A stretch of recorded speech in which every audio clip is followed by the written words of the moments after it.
महाराज जी, गोपेश्वर महादेव जी की बात कुछ बताइए, वहाँ के ठाकुर जियों के बारे में तो हमने हाँ, बहुत तो सुना है। गोपेश्वर महादेव जो हैं ये जब वृंदावन बिहारी ठाकुर जी ने जब रास बिहार किया गोपियों के साथ में, जब रास बिहार किया, इसी अभी जो निकल के गई शरद पूर्णिमा, उसी दिन ठाकुर जी ने रास बिहार किया, तो भगवान रास बिहार करते करते करते नृत्य करने लगे, गोपियों के साथ सहज हो गए। तो जैसे ही सहज हुए ना, तो महादेव क्या करते हैं, कैलाश पर बैठे नेत्र बंद करके 24 घंटे ठाकुर जी की लीलाएं देखते रहते हैं, चिंतन करते रहते हैं कैसी लीला चल रही है। तो जैसे ही ठाकुर जी नृत्य करने लगे, तो महादेव अपने आप को रोक नहीं पाए। तुरंत पार्वती से बोले मैं जा रहा हूँ। बोले कहाँ जा रहे हो? बोले वृंदावन जा रहा हूँ। बोले क्यों? बोले बिहारी जी रास कर रहे हैं वहाँ पे। तो जैसे ही वृंदावन दौड़े, वृंदावन भागे भागे आए महादेव। जैसे ही वृंदावन पहुंचे तो गोपियों ने मार्ग रोक दिया। महादेव बोले भीतर जाने दो, राज चल रहा है, मैं भी जाऊँ। गोपियाँ बोली एक ही पुरुष अलाव है, और वो है श्री कृष्ण, उनके अलावा और कोई पुरुष भीतर नहीं जा सकता। माफ़ कीजिए, आप तो पुरुष वेश में हो।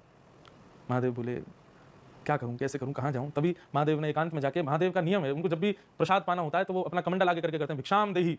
और कहीं भी जंगल में हो, पहाड़ पर हो, नदी के किनारे हो, तुरंत अन्नपूर्णा मैया प्रकट हो जाती हैं और उनका कमंडल भर देती हैं। अन्नपूर्णा माने पार्वती। तो जैसे ही कमंडल आगे किया भिक्षाम देही, तुरंत अन्नपूर्णा मैया प्रकट हुई, कमंडल भरने लगी अन्न से। महादेव ने पीछे बोले आज अन्न नहीं चाहिए। बोले तो? बोले आपका श्रृंगार दो मुझको, आज मुझे गोपी बनाओ। तब अन्नपूर्णा मैया ने उनका गोपी के रूप में श्रृंगार किया, नथनी पहनाई, कान में कुंडल लगाए, सर्प वर्प बैठे थे, सब जगह जाओ थोड़ी नानी क्या घूम के आओ अपनी। हाँ, आज फिर कानों में कुंडल, गले में हार, बढ़िया सुंदर नथनी श्रृंगार किया, आंखों में काजल लगाए, बढ़िया मुच्छों में इत्र लगाया, महादेव के बढ़िया सुंदर जो एक गोपी का रूप होता है वो धारण कराया। और गोपी का रूप धारण करके महादेव ने घूंघट कर लिया। बोले अब जाओ।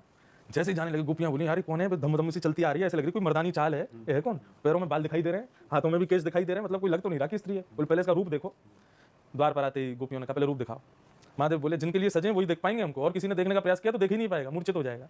गोपी बोले नहीं, रूप तो दिखाना पड़ेगा। जैसे ही महादेव ने अपना रूप दिखाया, आहा, नेत्रों में बढ़िया लाल लाल आंख हो गई हैं, कटाक्ष नेत्र कमल जैसे, उनमें काजल लगाए, तीसरा नेत्र फड़फड़ा रहा है कि कब श्याम सुंदर आए, मैं खोल के उनका दर्शन कर लूं। होठों पर लालिमा लगी है, मूंछ पर इत्र लगा है, एक विचित्र ही स्वरूप है महादेव का। गोपियां तो देख के वही मूर्छित हो गई, ऐसी गोपी कभी देखी नहीं। महादेव बोले हम पहली मना कर रहे थे मत देखो, नहीं तो रोकने लायक ही नहीं बचोगी। जैसे ही महादेव को ठाकुर जी ने भीतर से देखा, दौड़ करके गए और लेकर के वृंदावन में प्रवेश किया, और फिर महादेव के साथ गोपी वो बने और ठाकुर जी ने उनके साथ रास किया। तब से हमारे वृंदावन में गोपेश्वर महादेव विराजमान है।